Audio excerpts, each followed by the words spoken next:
நண்பர்களே வணக்கம். 30 நாள்ல 3 கிலோ குறைக்கிறதுல இன்னைக்கு நாள் 8. இன்னைக்கு ட்ரெஸ் எடுக்க டி நகர் போயிருந்தேன். என்ன நடந்துச்சுன்னு சொல்றேன், அப்படியே பொறுமையா பாருங்க. காலையில இருந்து கிளாஸுக்கு போலான்னு கீழே வந்து பார்த்தா நம்ம வண்டியை கார்னர்ல போட்டு லாக் பண்ணிட்டாங்க. அவனை மீட் எடுத்து கிளாஸ் முடிச்சுட்டு வரதுக்குள்ள போதும் அப்புறம் வர வழியில ஒரு டீ கடையை பார்த்தேன். இந்த கடையில டீ குடிக்காம பெண்டிங்லேயே இருந்தது. இன்னைக்கு ஒரு வழியா அங்கேயும் டீ குடிச்சாச்சு. டீயை விட கடை நல்லா இருந்தது, பழைய கடை போல. டீ குடிச்சிட்டு ரூமுக்கு வந்தா ஹரி இன்னொருத்தன் இன்டர்வியூக்கு போயிருக்காங்க. ஆனா ஹரி உள்ள போல, இன்னொருத்த மட்டும் தான் உள்ள போயிருக்கான். இப்போ என்னன்னா அவன் இன்டர்வியூ முடிச்சுட்டு வர வரைக்கும் ஹரி அங்கேயே தான் இருப்பான். அவனுக்கு துணைக்கு தான் இப்போ நான் கிளம்பிட்டு இருக்கேன். இன்டர்வியூ வந்து கிண்டியில தான். ஆல்ரெடி ஒரு டைம் டி நகர் போலான்னு பேசிட்டு இருந்தோம். சரி இன்னைக்கே அப்படியே போயிட்டு வந்துடும் தான் கிளம்பியாச்சு. கிண்டி போக 2 ட்ரெயின் மாறி போகணுமா. டைம் ஆயிடுச்சு. நானும் வேகமா போயிட்டு இருக்கேன். அங்க போனா ட்ரெயினே வரல இன்னும். அப்புறம் ஒரு வழியா 5 நிமிஷம் கழிச்சு வந்தது. இடமும் இருந்தது ஜன்னல் சீட்லயே. உள்ள போய் ராஜா பகத் மாதிரி உட்காந்துட்டேன். அங்க போயிட்டு ஒரு வழியா ஹரி கண்டுபிடிச்சிட்டு போய் பஸ் ஸ்டாண்ட்ல உட்காந்துட்டு இருந்தோம். அவன் பார்த்தா வாயில என்னமோ எத்த காமிச்சிட்டு இருக்கான்.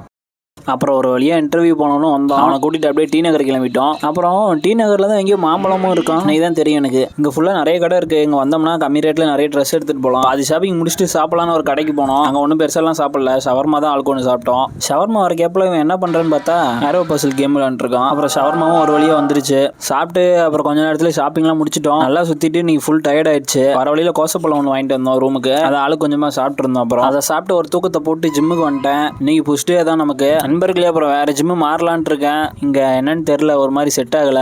அப்புறம் அந்த நாய்க்குட்டிக்கு ஒரு பேர் வைக்க சொல்லியிருந்தேன்ல, நேற்று நம்ம ஃபாலோவர் ஒரு பேர் வச்சாரு ரோசின்னு சொல்லிட்டு. வந்து பார்த்தா ரோசி படிக்கட்டில் படுத்து கிடக்கா. நைட்டு சாப்பாடுக்கு பிரியாணி தான் போட்டாங்க பிஜில. பேருக்கு தான் பிரியாணி, பீஸே இல்லை. நண்பர்களே அப்புறம் நானும் சாப்பிட்டு தூங்கிட்டேன். ஃபாலோ பண்ணி வச்சுக்கோங்க. நாளைக்கு வீடியோல பார்க்கலாம்.